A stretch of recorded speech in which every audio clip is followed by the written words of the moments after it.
Hello, fellow entrepreneurs. My name is Lance Johnson, and I want to welcome you to another edition of Amplify Your Business. And today's episode, what we're going to be talking about today is webinars. Okay, so how do you hack it? How do you basically turn it into a registration machine? So what we want to do is we want to have a sales funnel that's going to drip out certain types of information to people to get them interested in the webinar and get them registering. And what I'm going to show you is a method that we've been using for our clients over the last few years, as well as what we use for our own internal webinars here at Ample Media. So let me share my screen with you so we can get right into what these funnels look like. Okay, so never struggle to get webinar registrants again. Here is the funnel that we use. Okay, now this is might be kind of overwhelming when you look at this. There's a lot of different pieces in here, but it's actually pretty simple. And so let me walk you guys through it, okay? And so on the far left, which would be the top of the funnel essentially, we have an audience source, okay? So this is where we're gonna drive the traffic from or start attracting the traffic from within. And so right now in this, I've got listed ads. So Instagram ads, Facebook ads, LinkedIn ads, it could be YouTube ads, it could be a wide variety of different ad platform traffic, or it could be organic. Okay, so we don't necessarily have to rely on ads. We could be using organic posts if we've got a really good following on social and a good tribe already to drive that traffic in. Now, what you will notice on here is that I don't have email as being a source. And the reason why I don't use email as a source is because we are trying to use the webinar usually as a list building lead magnet. And so what that means is that we want to build our list. We want our contact database essentially, right? And so a lead magnet is something that is of value. So some sort of value piece, and you've probably seen, case studies, you've seen white papers, maybe free downloads of different things, cheat sheets, tip sheets.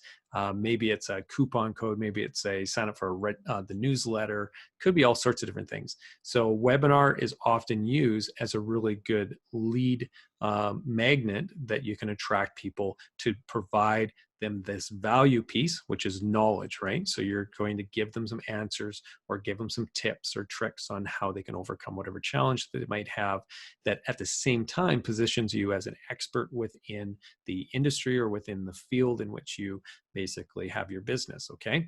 And so this is the reason why webinars are often very popular. They're also relatively easy to facilitate, right? So you just need to work on a slide deck and then start inviting people to it. And you can use a tool like Zoom or Google Meet, or you can use any of the other different free or inexpensive webinar-like platforms or actual paid webinar platforms to deliver that so that you can then be positioned again as that expert and you have a great tool to generate leads from. Okay, so let's get back into the funnel here a little bit. So what I want to draw your attention to is that the traffic is being driven to, or being shown, a video. Okay, so we're going to keep it all within the actual platform in which you're advertising. Now, the reason for this is that you're going to get much cheaper views on the videos if they're native to the platform in which you're placing your ads. Okay, so if we had a display ad or some sort of ad that was trying to drive traffic to our website to watch the video over on our website, where we're going to try to get them to register, that's going to cost us more because the platforms are wanting to keep people within the platform, right? The longer they can keep them on Facebook or YouTube or LinkedIn, the greater the chances that they can show an ad from one of their advertisers there to that particular person, and then they can generate some revenue, right? Because these platforms are all free, well, except for LinkedIn, they've got some paid options, right? So when it comes then to maximizing the return on your ad spend, it's really advantageous to keep those videos within the platform. And so that's what we encourage you to do. Now, the great thing about these platforms, and LinkedIn just joined the club here just recently, is that you can create custom audiences based on how much of a video that they've watched within the platform. So our first thing that we're going to show them is an awareness video. And what we're able to do now is if they watch, say, 50% of that video, we can say, okay, these guys are pretty interested in what it is that we have to say. So let's add them to a custom audience. Now, the beauty behind a custom audience within those platforms means that we can reposition follow-up ads to them, okay, and only to that group. So what we have set up here is we're going to show an awareness video that's going to add them then to a custom audience. And then we're going to show them a consideration video, and that's going to add them to custom audience number 2. And then we're going to show them an analysis video. And I just noticed here, this is a 2. This should be video number 3. And this would, the people who watch this video are going to be added to custom audience number 3. Okay. Now, the reason why we're not adding them all to the same audience is I want to have this set up as a drip. So the people who watch video 1 only get to see video 2, not the other people, because I want this to be everybody to start with the same spot, which is the awareness video. And then once they've watched that, then I'm going to position the consideration video in front of that audience. And then the people who watch that one to say 50%, then those people get added to audience number 2. And when I talk about the people who then are going to watch the third video, those are only going to be shown, that third video is going to be shown to the people who are in audience number 2. Okay. And so as we go along, we're going to have fewer and fewer people in this funnel essentially, because we're going to have a drop-off rate. Not everybody who watched video number 1 are going to be interested enough to watch video number 2, and so on. But what we're able to do through the process of showing them a few videos and continually narrowing that audience down is at the end of that funnel, we've got some people who are really interested because they've watched, in this case, all 3 videos. And so they've got lots of key messages from us. They really understand what it is that we offer, what our potential solution is. They're starting to develop some trust with us. They can recognize that we're very knowledgeable, right? And so this really helps then to warm them up to that point where now we can start positioning that webinar registration to them. Okay, so if we got them turned into fans already, if we have them interested in us here after, say, 3 videos, then there's a much greater likelihood that they're going to be interested in registering for that webinar. And so we can get that conversion. And that's what we want. We want their email address. We want their contact information, because once we have that, then we can discard the whole idea of doing ads to them and having to pay to get in front of them. Now we can start to position emails to them. And while some people might say emails are dead or email marketing is dead, it is not. I mean, I get lots of emails every day from different companies who are marketing things to me, and we send out a ton of emails for our clients as well. So don't believe it. If you're sending out good content, you're going to get good open rates, and you're going to get good click-throughs, and that's going to really drive your business forward. Okay, so one thing that I also want to touch on here is just with regard to the video play rate. Okay, so you can set the play rate for each one of these videos as to determine who gets added into the custom audience. So for instance, some of these platforms, a view would be counted if they watched 2 seconds or 5 seconds or 15 seconds of a video, right? And so depending on the platform, the metrics are different. But if you're adding the custom audience of people who are counted as a view there, you're going to have people who only watch, say, 2 seconds. And that's not really engagement in my mind. That's somebody who paused just a little slower on a video in their stream, and they ended up catching the first little bit, and then they moved on, right? Those people aren't interested, are not likely interested anyway. And so we don't want them in that custom audience. So what I tend to recommend is that you stick with about a 50% watch rate as your threshold to get them to added into that custom audience. If it's a longer video, I mean, that you have produced, so say it's over 2 minutes, then you could potentially go down a little bit. And if it's a fairly long video, go down to that 25% range. That's fine, because they're going to get, a minute or multiple minutes worth of engagement with your brand. And so I would still add them then in that case. But if it's a 1-minute video, if they're only getting, say, a 50% engagement or watch rate, so that's 30 seconds, yeah, they probably have enough. If it's less than that, they probably weren't all that interested. So no point in sending another ad to them. So you want to keep your ads as efficient as possible because you don't want to be wasting your valuable ad spend. So only put it in front of the people who are the most interested after they've seen that first video. Okay, so now that we've got, or the other thing that I want to talk about is I've got these labeled as awareness, consideration, and analysis videos. And what I mean there is an awareness video is one where it's a cold audience. They maybe have never heard of your brand or your company before. And so what you're doing is you're trying to create awareness for your brand, for your solution. Okay, so you're basically discussing what that common problem is that they might be facing and how your company has a solution for it. Now, in the consideration stage, that's where you start to basically provide them with more information so that they understand that your solution is a really good fit for their problem. Okay. And then in the analysis stage, this is where they're getting pretty interested. They start doing some analysis, their comparison shopping or whatever. At that stage, what we're trying to do is we're trying to nudge them to the point of purchase. And so the call to action here tends to be a little bit stronger.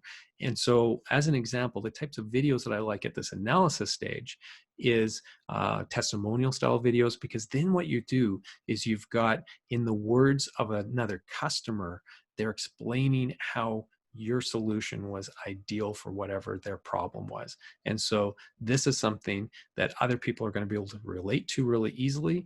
And when somebody else talks about your product, it gives you instant social credibility, and it proves that there is actually a fit and it's trusted more than what it is if you're talking about your solution. Okay, when other people talk about it, it's more trusted than if you talk about it.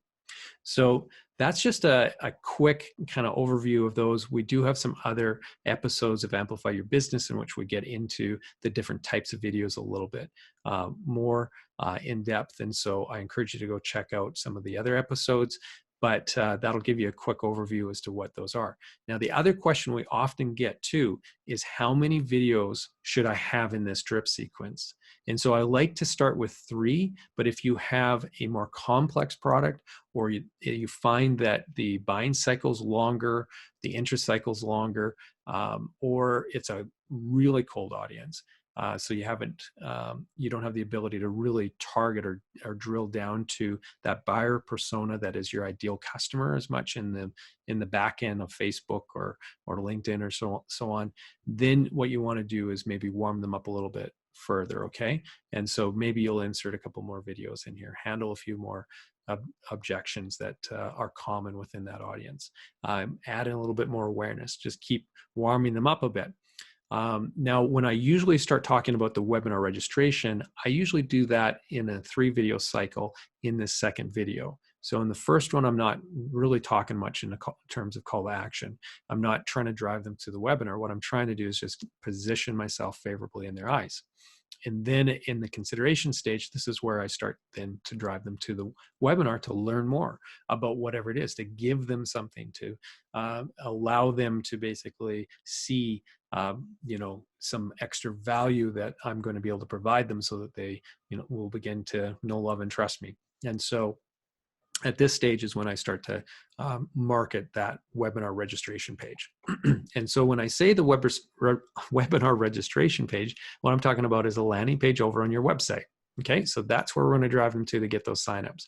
Now, you do have the option of on Facebook and LinkedIn to do lead ads in which they would actually just fill out the form right there within the ad. And that works really, really well, as really good as well. And so I encourage you to experiment a little bit there, to sending them off platform. Again, has its disadvantages in the sense where people are hesitant to click away because they're spending their time right now on Facebook or on LinkedIn. So to get them to click off the page over to a website sometimes takes a little extra effort.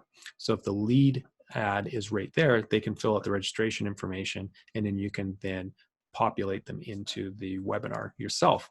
Now, when it comes though to the advantages of having that landing page, so off the platform site in which you're driving people over to, there are a few. So the one that I like the best is that you're able then to drop a pixel onto their browser. And what this means, or it's a cookie, what this means is then you can start to remarket to anybody who doesn't register for it. Okay, so they've gone through this whole cycle, but you don't know if they were interested in the webinar unless you have a means for them to go over to your website. And so you can create a custom audience of everybody who went over there and went to that page but didn't convert. And so those people you can position another ad in front of on any other platform. Then doesn't have to just stay, say, within LinkedIn or just within Facebook. We could start to show ads to them through the Google Display Network, which has got millions and millions of websites that are included in it. And so, for instance, if they are checking the weather, we can pop up a little ad to them when they're checking the weather. Or if they're trying to determine when hockey season is going to start again, and they're over on tsn.ca, we can pop up a little ad there for them, right? And so we can follow them around in other platforms, and so we don't have to get stuck with just the one platform. And this is really important for a platform like LinkedIn, because LinkedIn, their clicks, their ads are way more expensive than what you're going to find in other areas, because you can target so much more specifically there. And so it's sometimes what we like to do is attract them within LinkedIn and then remarket to them, let's say on Google. And that 1-2 punch ends up allowing us to maximize the value that we get out of our ad spend. Okay, so just a little extra tip there for you guys. And so that's one of the big advantages of the webinar registration page. The other advantage is you can build some more content that's compelling about what they're going to learn in that webinar. You can touch on the key points there. You can have a little video that gives them a taste of it. You can have a testimonial from somebody else who's attended the webinar, as an example.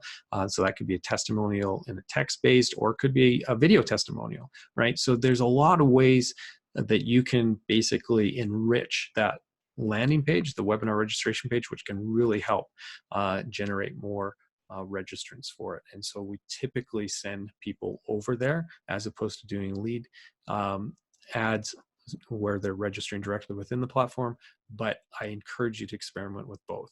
Now, once they've registered, we add them to a list, okay? And so this is going to be a converted audience that we'll create as well at the same time on, say, Facebook or LinkedIn or wherever.